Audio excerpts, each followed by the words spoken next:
truly have no reason to be nervous. The only people watching this already know I'm weird. Hi, I'm Bree. I'm a 28-year-old lady just trying her best, okay? The world is still sad and so am I, frankly. One of the benefits of quarantine is that I have got to indulge in some of my hobbies, however. One of those being arts and crafts. I've always wanted to have my own Etsy shop where I can post my little art projects. I've never done that. I've really never ever thought that anything I ever made was ever good enough to sell. I also watch a ton of YouTube, like probably hours a day of YouTube. And I always thought it would be fun to have my own channel. I've never done that because I'm very self-aware that nobody asked for this. And then I posted this video on my Instagram story. Maybe a couple weeks ago, I saw a photo on Pinterest. It was a painting of a toad who was also a wizard. And I'll put the painting on the next slide for reference.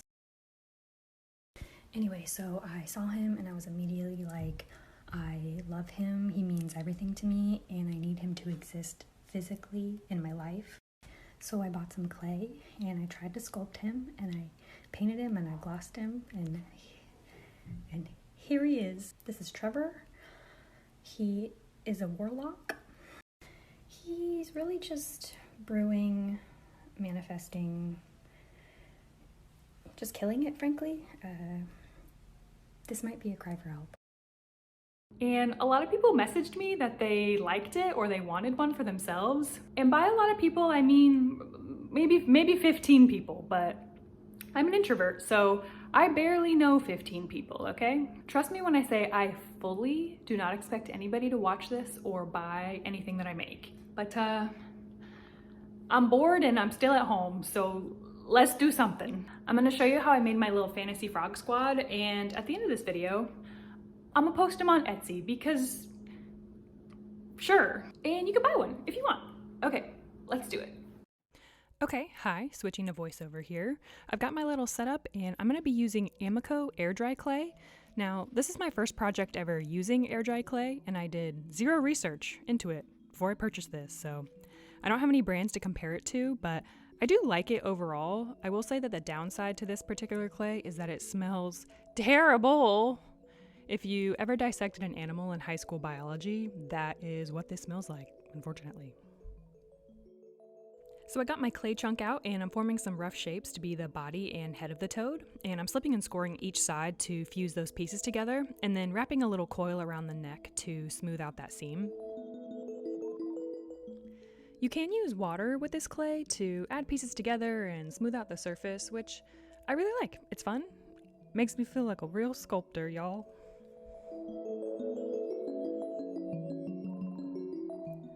Once I have his body looking nice and thickly, I'm gonna flatten out a rectangular piece to form his cloak, and I'll just wrap that around his body and cut off the excess and then smooth out that front seam. I wanted the cloak to have some extra texture to kind of mimic the folds of fabric, so I'm wrapping a coil around the top of the neck and then using a wet paintbrush to carve out the collar of the robe so it doesn't look so plastered to his face. And then I'm going to add some additional little clay snakes around the circumference of the cloak and blend those out to just give the fabric a little bit more movement, you know, elegance. Next, he needs a vessel for his potions, so I'm forming what will be the cauldron. This is just a basic pot shape with a rim around the opening, and once I'm satisfied with that shape, I'm going to press it into the front of the figure just so I can see where the cauldron makes contact with the body, and then slip and score that area, add some water to fuse it together for real.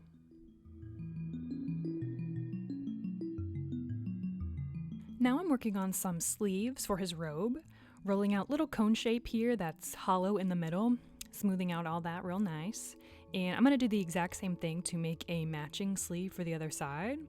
And then I'm going to attach each of those to the side of his body with the end of the sleeve kind of resting on the top of the cauldron.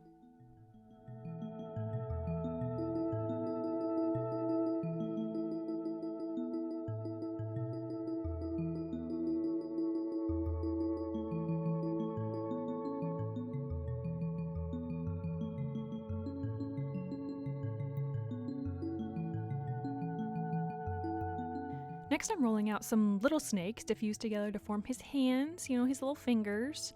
And I'm gonna stick those under the robe, kind of on top of the cauldron here. And he's really starting to look like something, right? I'm also adding a little handle on the outside of the cauldron for detail. Next up, he needs a hat. I'm working on his hat here. This is another cone shape, just with a brim attached to the bottom.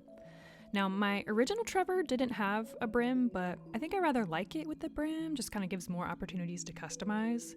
I carved out a little hole on the bottom just so it would fit better on his head, and then I'm attaching those two together, just like I did with the cauldron.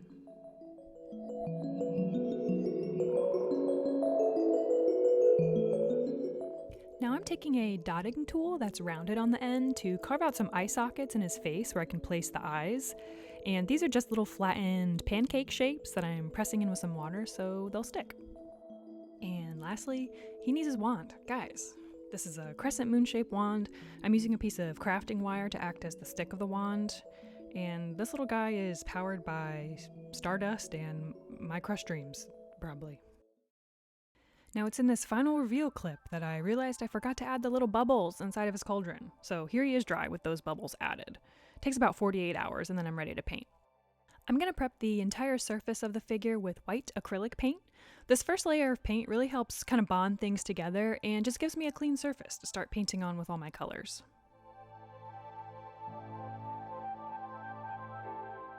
Now I'm going to lay down my base colors. I chose black for his robe because I'm going for a galaxy space theme with this toad, so the black is going to be a background color for that theme later. And I chose a deep purple color for the cauldron. I'm just going to bring that up around the rim and do a few coats of that until it's fully opaque.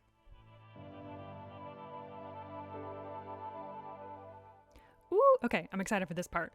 I'm using all acrylic paints here. I'm gonna lay out a few different shades of green to use for his skin. I've got a dark forest green, a lighter mossy green, and then just mixing a mid-tone between those two colors. I'm gonna layer those around his face to kind of mimic where the light would hit, shadow under the brim of the hat and a lighter green where it would be highlighted, like on the bridge of his nose on his face. Art stuff. Doing the same thing on his hands, dark green as the base and then a lighter green for highlights. This whole process has a lot of touch-ups and back and forth with different colors, fixing where I've messed up. Doing that here with the black paint, but it's okay. It's all part of the process. I'm also using black for the potion color. You'll notice in a second that I arranged the bubbles to look like planets. I'm gonna go for a little solar system theme because I'm a nerd like that. While the potion dries, I'm gonna add some details to his face. I'm adding a couple different colors of brown to define his little nose and mouth area. And then I'm going to take a dark green to add some more dignified, distinguishing features to his face. He's old, he's wise, he needs some wrinkles. Moving on back to the potion. I added another layer of white on the bubbles to make them easier to paint later, and then I chose a lavender purple to create the spiral in the cauldron, also connects all the planets together in a spiral. Picking up a metallic gold paint, that's what I chose for the color of the crescent moon wand, and then I'm going back in with black to clean up that potion swirl a little bit. Onto the cloak. I wanted a galaxy kind of color scheme here, so I'm layering different blues, purples, pinks in a splotchy random pattern, and not going too heavy because I do still want the black to show through. And he's looking cute, I like him. Okay, focus. I took a paintbrush with some white paint and did a little splattering to look like stars in the cauldron. And then I'm working on the planets. I chose a different color for each planet, layering those on. I'll go back in and add some extra detail to the planets with more distinct markings like Earth and Jupiter. And yes, I included Pluto because Pluto was a planet when I was a kid and you can't take that away from me, okay? Next, I'm using this iridescent glitter paint that's really pretty to add to that celestial theme on his cloak. And then I'm using a fine tip black marker to outline some of the details on his face, like his mouth and nostrils. I decided on purple eyes. I'm using that same purple lavender color as in the cauldron. And then I'm using a dotting tool here to add some stars onto his robe. And I also switched to that flicking method with the paintbrush. That seemed to work pretty well.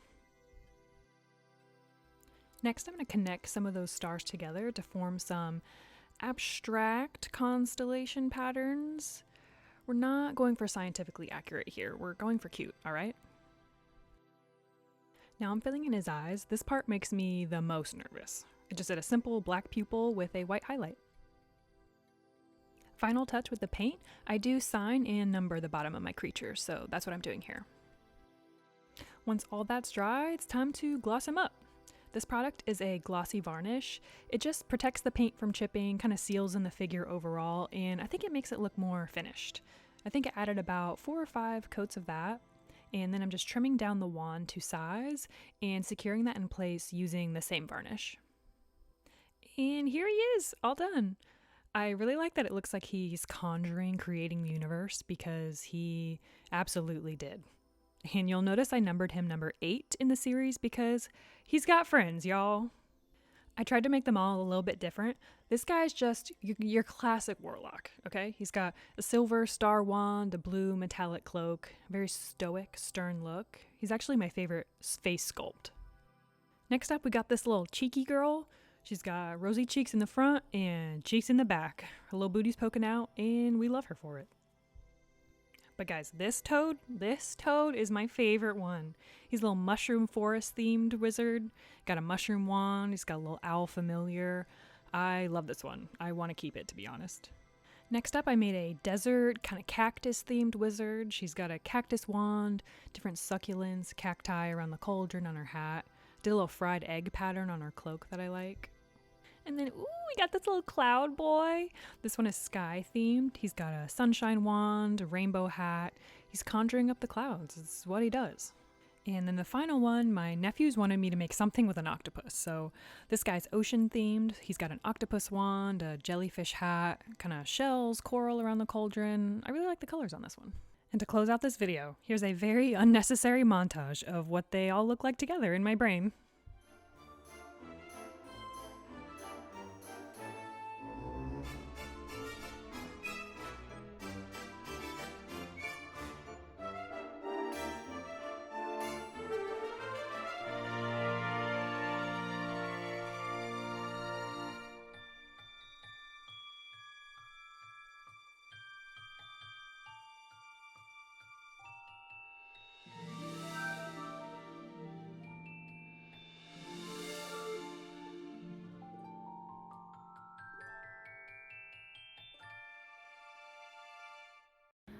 Okay, that was what it was. Did I spend $100 at Michael's getting all the supplies to make that little forest scene? Yes I did. Was it worth it? Hell yeah. If you'd like to have a little wizard toad in your life, all these guys are now listed on my Etsy page. I'll put the link in the description box below. The shop is the same name as this channel and my Instagram. Bree is okay, all one word. This was really fun for me to make, just to be creative and have a project to work on. So I might do this again, question mark. Or I might wake up tomorrow totally embarrassed of this whole thing and delete all of it. In which case, just pretend you never saw any of this, okay? And forget. Okay, that's it. That's the whole video. This took me 2 months to make. Bye.